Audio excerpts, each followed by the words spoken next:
Assalamualaikum warahmatullahi wabarakatuh. Selamat malam, jumpa lagi dengan Dori Bay Channel.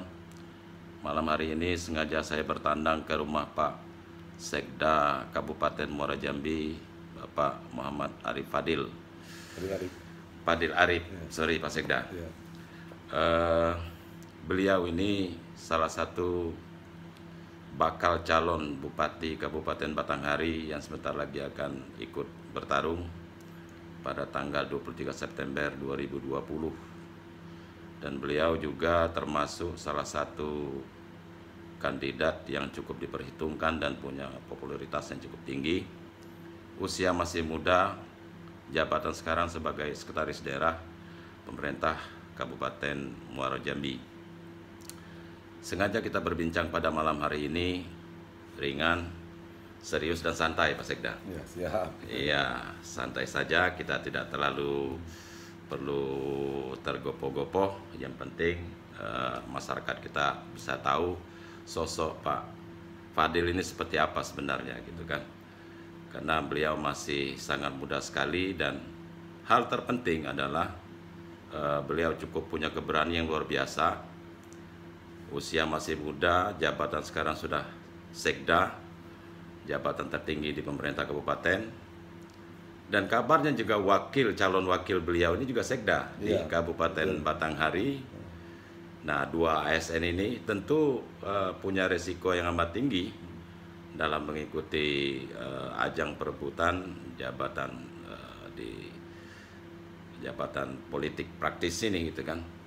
Nah, kita ingin tahu sejauh mana kesiapan Pak Sekda ini dalam mengikuti pilkada nanti, terutama dalam pembentukan tim dan lain sebagainya. Namun sebelum beliau jawab, saya minta Pak Sekda mungkin ada sedikit menyapa penonton kita, sekedar memperkenalkan diri sedikit.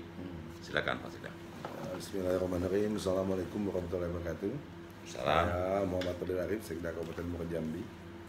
Ya, kami ucapkan selamat menyaksikan channel ini. Mudah-mudahan apa yang nanti kita bicarakan bermanfaat bermanfaat bagi diri kita, keluarga kita dan masyarakat, nusa dan bangsa. Tentunya menjadi inspirasi dan masukan kita bersama. Pak Sekda usianya sudah berapa sekarang Pak Sekda? Sekarang saya 44 tahun. 44 tahun. Ya. Sudah ulang tahun belum? Belum, nanti bulan Juni ya. Bulan Juni insya Allah 45 tahun ya.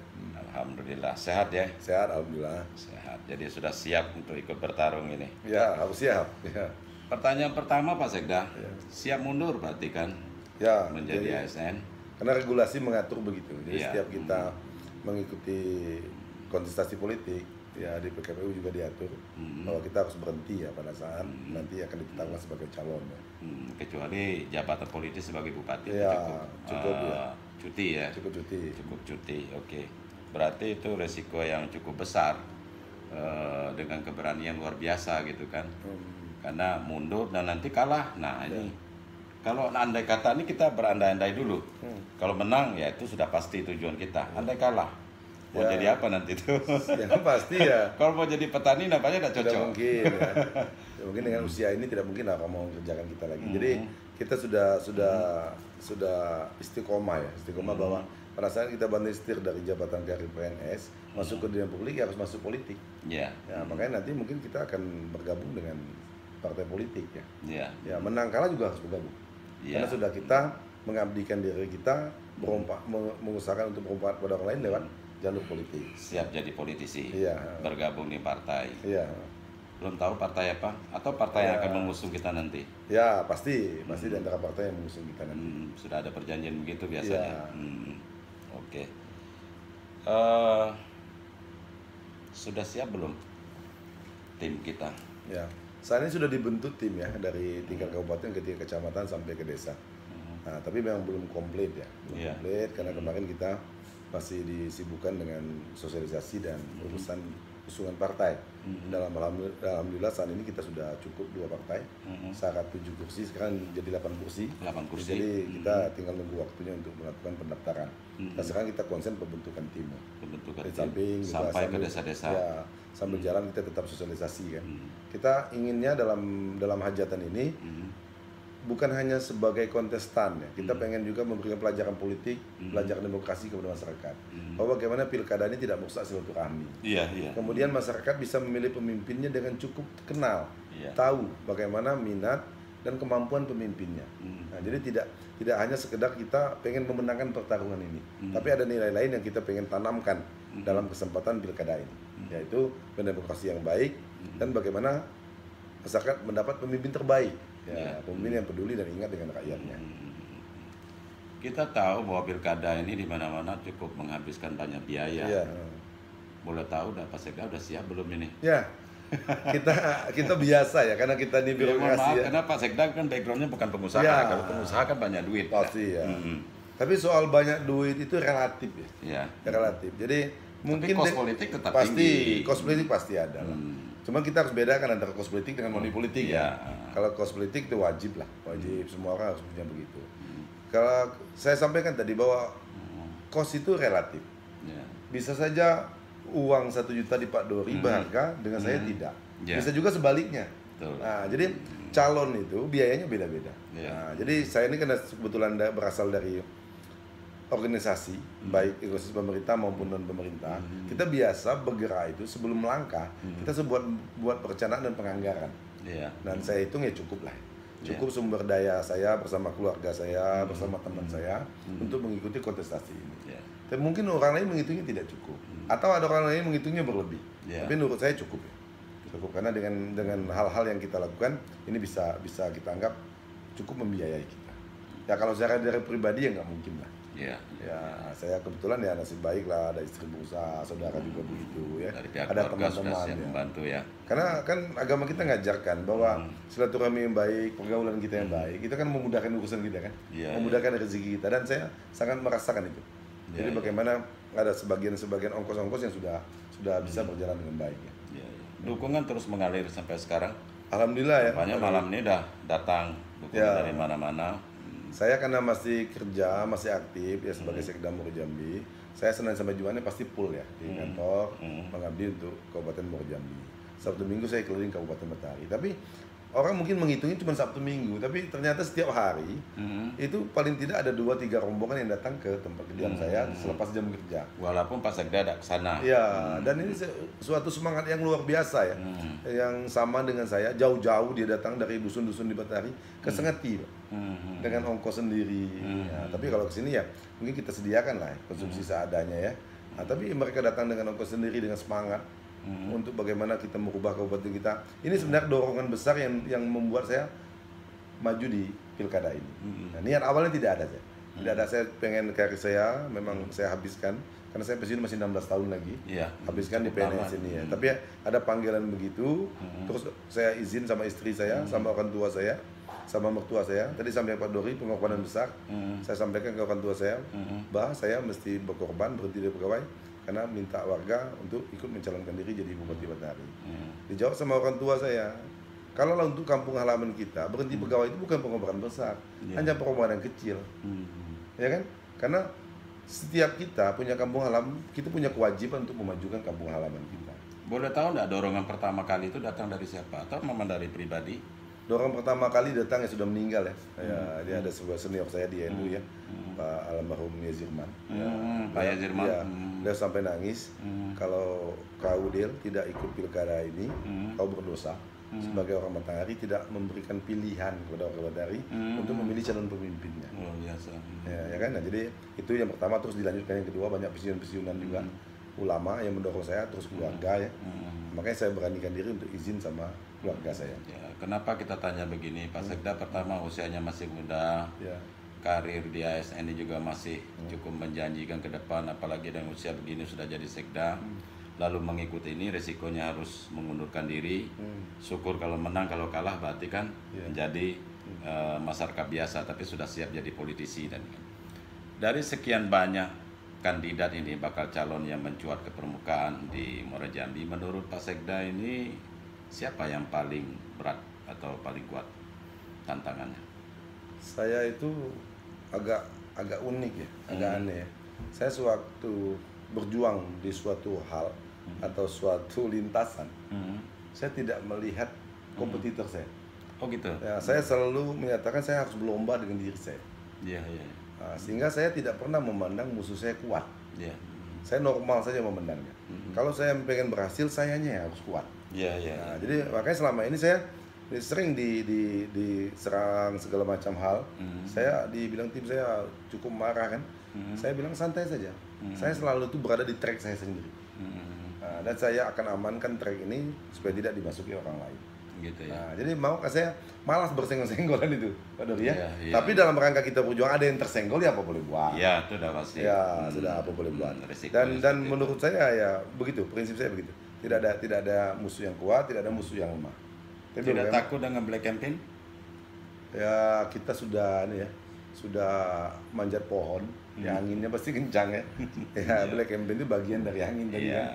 kan. Dan saya yakin ya, setiap gerak kita di dunia sepanjang niat kita baik, kerjanya ikhlas, Allah pasti bersama kita. Iya. Allah pasti nolong kita dan black campaign ini pastilah tetap Allah turun tangan nanti. Ya, Ya kan? mau di black camping ke Pasekda itu kan mungkin tidak ada juga. Mudah-mudahan Kalau begitu. kita calon baru ya. Iya. Dari sekian banyak ini dapil yang paling Pak Sekda yakin itu menjadi pemilih yang paling banyak untuk Pak Sekda itu di mana? Kawasan mana, Ya, kecamatan kita mana? sudah 2 kali survei ya. Walaupun saya optimis bahwa banyak tempat yang saya bisa mendapat suara banyak. Tapi ya karena kita kembali ke hierarki kedaerahan. Jadi saya kalau betulan saya itu aslinya orang Terusan. Ya. Terusan itu berada di 2 kecamatan ya, di terbelah sungai. Sebagian kecamatan Mokosubelir, sebagian di kecamatan Mokobulian. Makanya 2 kecamatan ini kalau orang Matahari nyebut di dapil 1, saya optimis saya akan mendapat persentase yang sangat tinggi. Artinya ini diharapkan menjadi ladang suara yang cukup besar Ya, di situ ya. ya, kemudian- Alasannya itu tadi karena memang kampung halaman, kelahiran. Nah, terus juga karir saya banyak di sana.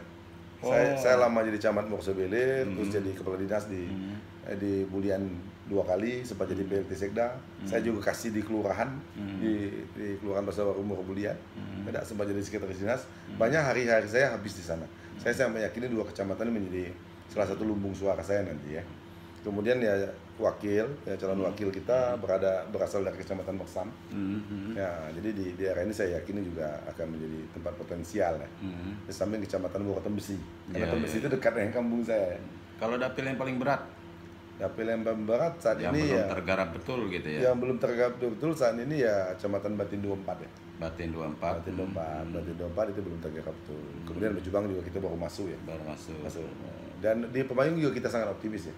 Sangat Sangat optimis bisa memenangkan suara di sana. Mokosubulu juga kita belum masuk habis. Jadi tidak bisa kita evaluasi gitu. Iya, iya, iya. Ya, tapi saya yakin dari 2 kali survei bahwa suara pengen perubahan itu berada di angka yang tidak pernah turun.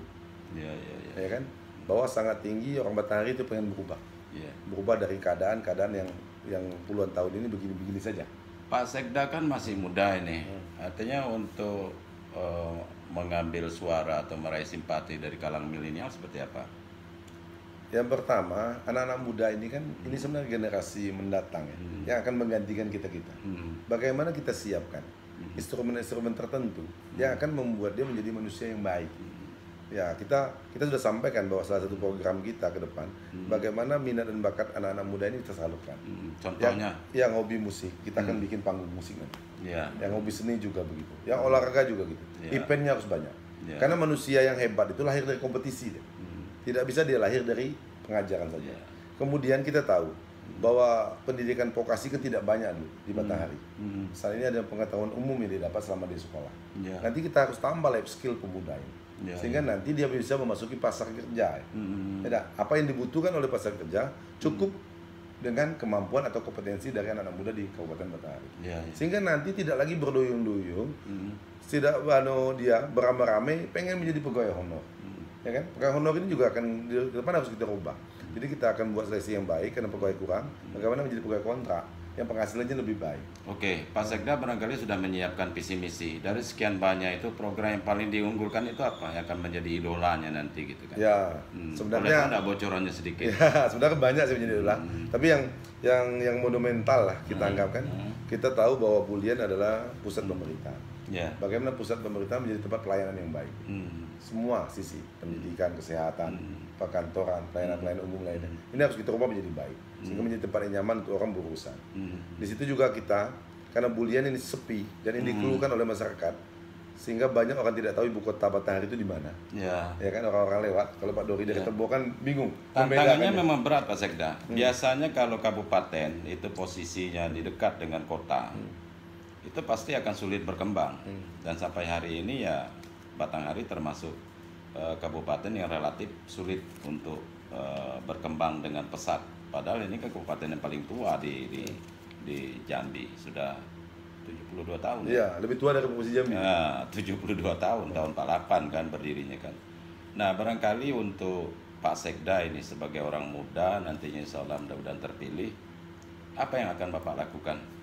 Sebenarnya itu tadi. Menghilangkan rasa sepi, menjadikan Kabupaten Batanghari menjadi kabupaten yang idola, dan tidak membuat masyarakat sana berduyun-duyun kalau hari libur belanjanya ke Jambi, tapi tetap ke. Nah, jadi ada paradigma yang mau kita belokkan. Kalau Pak Dori baca baliho saja arah baru. Kita betul-betul mau membelokkan. Kalau selama ini jadi selama ini beloknya kiri, kita belokkan kanan. Jadi di Batanghari kita harus punya magnet. Sehingga orang mau datang. Kita akan bangun Islam Center di Batanghari. Nanti ada Masjid Agung, kemudian ada tempat orang nikah, ya, aula besar tempat tablik akbar. Di sebelahnya ada pentas seni musik Islam, kemudian ada pujasera Islam, rumah tapis, ya, kemudian kantor-kantor organisasi, sehingga tiap hari ada pertunjukan di sana. Ini menjadi magnet. Itu yang pertama. Yang kedua, secara historis Tembesi itu pusat perdagangan. Tapi dengan kawasan yang sempit sekarang itu tidak mungkin. Kita tahu kota Jambi ini sangat sulit saya lihat untuk dikembangkan jalannya, untuk dilebarkan atau dibangun flyover. Dan ini akan membuat orang malas nanti untuk berbelanja ke kota Jambi. Kita akan tangkap peluang ini, kita akan bangun 50 atau 100 hektar lokasi perdagangan di Tembesi yang jadi pusat perdagangan, dan ini akan mencegat orang dari mudik. Ya, dari Marangin, dari Solangun. Ya, nanti kita sudah ketemu, ya, ada ini tidak mungkin dari APBD, pasti kita harus datangi investor. Saya juga komunikasi bahwa ini akan dibangun oleh dana swasta. Tapi infrastruktur yang jalan segala macam ini dari pemerintah. Dulu cita-cita para pendiri Kabupaten Batanghari, saya masih ingat Pak Raden Suhur, Pak Asif Kalimuddin Sam, itu kayak bapak pembangunan di sana gitu kan, dan bupati yang lain ingin menjadikan Batanghari itu menjadi kota pendidikan. Pak Fadil masih kepingin nggak membuatnya seperti itu, mewujudkan cita-cita itu? Kalau menjadi sentral pendidikan kayaknya tidak mungkin lagi, karena sudah diambil mau ke Jambi, karena banyak kampus di sana. Tapi paling tidak pendidikan untuk anak Batanghari itu cukup memadai. Sekarang agak berkembang apa STAI yang di Bulian, IAI Nusantara itu. Ini kita coba kembangkan ke depannya dengan STE yang ada di Bulian. Tapi bagaimana sekolah-sekolah di bawahnya ini menghasilkan anak-anak yang bermutu. Kita kan kadang-kadang ngeluh, ada warga bilang, Pak, anak saya ini di salah satu desa di Batanghari, ranking 1 di desa ini. Suatu kita pindahkan ke kota Jambi, dia bisa tidak naik kelas, Pak, karena tidak dapat materi pelajaran yang sama. Jadi gurunya ke depan harus kita tambah ilmunya. Kemudian sekolahnya juga harus update dengan teknologi, ya. Oke. Pertanyaan terakhir, seberapa yakin Pak Sekda sekarang bisa menang dalam pemilihan nanti? Saya sangat yakin, ya. Optimis, ya. Sangat optimis. Sangat optimis, ya. Saya izin Allah, ya. Saya melangkah, dan sampai ini saya selalu doa. Doanya bukan menang saya, Pak Dori. Doanya tolong diberikan yang terbaik bagi saya dan keluarga dan bagi masyarakat Kabupaten Batanghari. Menang itu kan yang terbaik. Ya, kalau memang sampaikan pesan untuk tim. Ya kepada kawan-kawan saya selaku tim relawan yang akan membuat arah baru di Kabupaten Batanghari. Mari semangat ini terus kita jaga. Mari godaan terus kita lawan. Bagaimana kita membuat sesuatu yang bermanfaat bagi masyarakat Kabupaten Batanghari. Terima kasih. Saudara sekalian, demikian bincang-bincang singkat kita dengan Pak Fadil. Mudah-mudahan apa yang beliau harapkan akan tercapai. Sekali lagi terima kasih atas segala perhatian Anda. Jangan lupa subscribe dan like, dan ketemu lagi pada liputan berikutnya dari Dori Bay Channel. Terima kasih. Wassalamualaikum warahmatullahi wabarakatuh. Waalaikumsalam.